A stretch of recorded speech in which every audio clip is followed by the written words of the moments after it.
Nous sommes ici devant le bocard, qui est une des machines les plus puissantes de la forge de Savignac-Lédrier.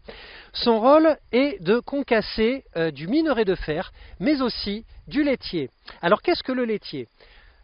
Quand vous avez du minerai de fer et que vous le faites fondre, vous allez obtenir deux matières. Vous allez obtenir tout d'abord du métal, la partie qui nous intéresse, et une partie qui intéresse beaucoup moins la forge de Savignac-Lédrier, c'est-à-dire le laitier, c'est-à-dire la roche, la partie roche du minerai.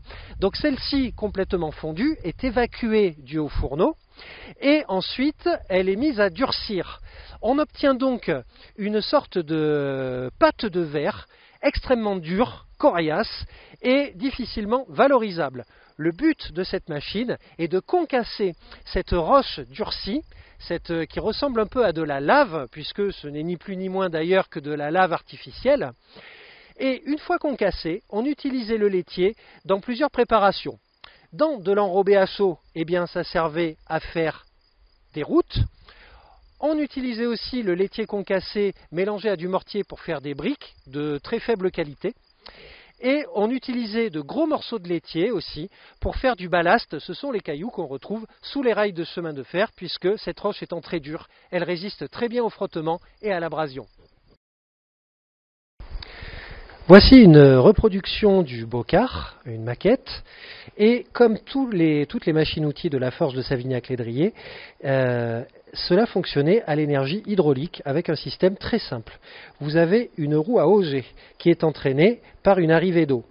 En tournant, cette roue va actionner un arbre muni de cames, qui sont ces dents métalliques, qui vont, en tournant, soulever ces grosses barres de fer, et ces barres de fer, en retombant sous l'effet de leur propre poids, vont concasser le laitier qui est en dessous.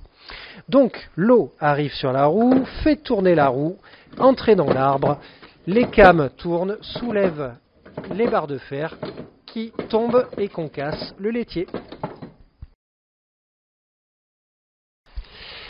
Vous avez ici une plaque qui se situait sous les pilons du bocard et vous pouvez remarquer la puissance de l'engin dans la mesure où vous avez une plaque de 10 cm d'épaisseur de fonte.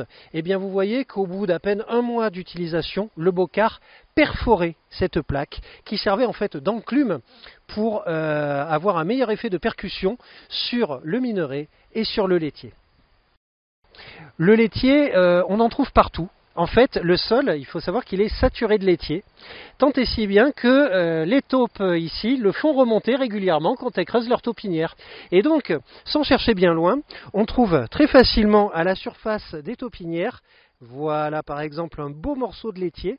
Donc vous pouvez voir, ce sont des silicates qui ont fondu et qui ont formé une sorte de pâte de verre, puisque c'est ce qu'on obtient de toute façon quand le verre, le silicium, la silice est fondu aux alentours de 2000 degrés, et bien elle se transforme en verre. Là, on a un verre qui a une couleur, vous voyez, un petit peu verdâtre. Ça, c'est du laitier typique de la forge de Savignac.